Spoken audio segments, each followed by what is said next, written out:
کا حصہ ہے، اور ہم یہود و نصارہ کو راضی، ابھی یہ 25 دسمبر ہے، یہ چوزے مسلمان جو ہیں یہ بھی نہیں، وہ ہمارے آفس کا دوست ہے، ہیپی کرسمس، ہیپی کا بچہ کسی، یاد رکھو الذین یشہدون الزور، اس کے تحت ابن کثیر رحمۃ اللہ علیہ نے لکھا ہے کہ یہ جو آیت ہے کہ وہ جھوٹی گواہیاں نہیں دیتے، مسلمان اور غیر مسلم اور فاسق فاجر وہ جھوٹی گواہی دیتے ہیں، الذین یشہدون الزور کے تحت لکھا ہے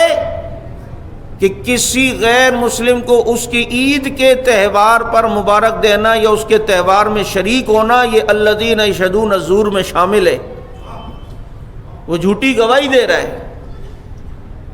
اس لیے کسی کے مذہبی معاملات کے اندر اس کی معاونت نہیں کر سکتے۔ فقہا نے یہ مسئلہ بھی لکھا ہے کہ جب کسی غیر مسلم کے تہوار کے موقع پر جو چیزیں بکتی ہوں، مسلمانوں کو ان چیزوں کا کاروبار بھی نہیں کرنا چاہیے۔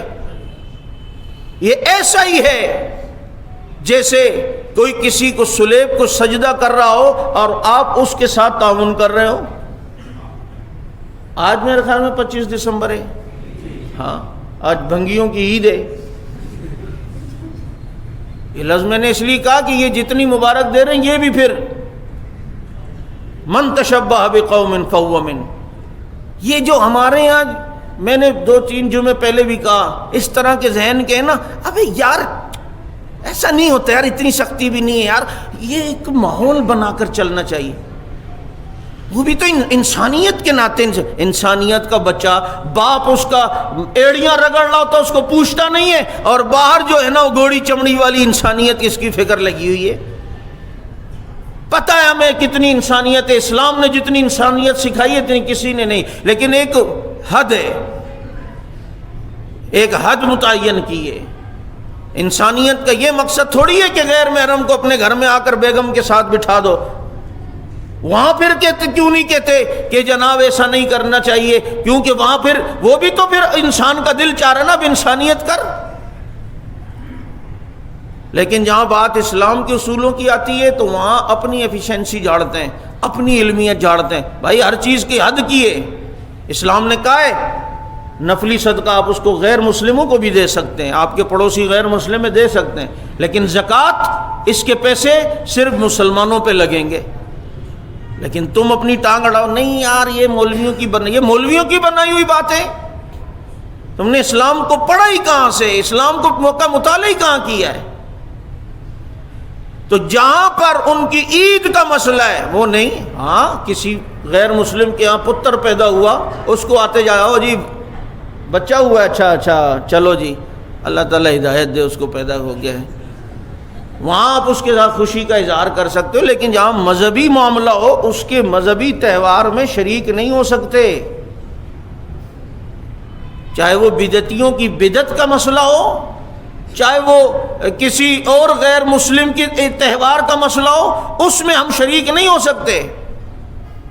یہ ہندو ہولی کھیل رہے تھے، ایک دوسرے پہ رنگ پھینک رہے تھے، ایک مسلمان کے منہ میں پان تھا، وہ جا رہا تھا، گدھا کھڑا ہوا تھا، اس نے کہا تیرے پر کوئی رنگ نہیں پھینکتا، پان کی پچکاری ماری اور اس کے اوپر رنگ پھینکا اور کہا چل میں تیرے سے ہولی کھیلتا ہوں۔ اتنے عمل صرف کیا ہے۔ حضرت شیخ نے لکھا ہے کہ جب اس کے انتقال کا وقت آیا، اس عمل کی وجہ سے اللہ نے اسے ہندو مذہب پہ موت دی ہے، اتنے سے عمل سے کیوں شریک ہوا ہے؟ کیونکہ ابھی سال کا آخر ابھی آ رہا ہے نا، یہ انگریزوں کے سال کا، یہ بھی فائر کرے گا ٹھس ٹھس رات آخری رات کو۔ حضرت اصل میں ذرا چیک کیا جاتا ہے اس بہانے سے نا، ادھر ادھر سے آوازیں ہوتی ہیں نا، ذرا ہم کہتے چلو ہم بھی چیک کرتے، تو چیک کرنے سے اتنا ہی ڈرتا ہے تو پھر آج بھی نہیں کرنا، چیک کرتے ہیں تو وہ اس لیے یاد رکھو،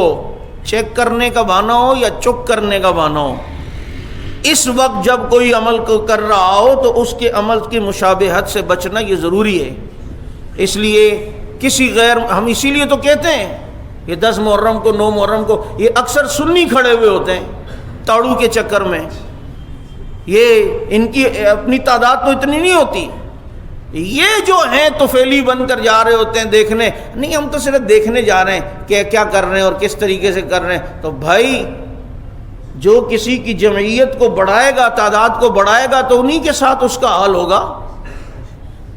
اس لیے ان کے کسی مذہبی معاملات میں، غیر مسلموں کے مذہبی معاملات میں اور ان کے مذہبی تہوار میں شرکت کی اسلام نے قطعاً اجازت نہیں دی ہے. غیر مسلموں کے جو اپنے حقوق ہیں جو اسلام نے متعین کیے ہیں، اسی حد میں رہ کر مسلمان کو رہنے کی اجازت ہے. اللہ تعالیٰ سمجھ عمل کی توفیق نصیب فرمائے.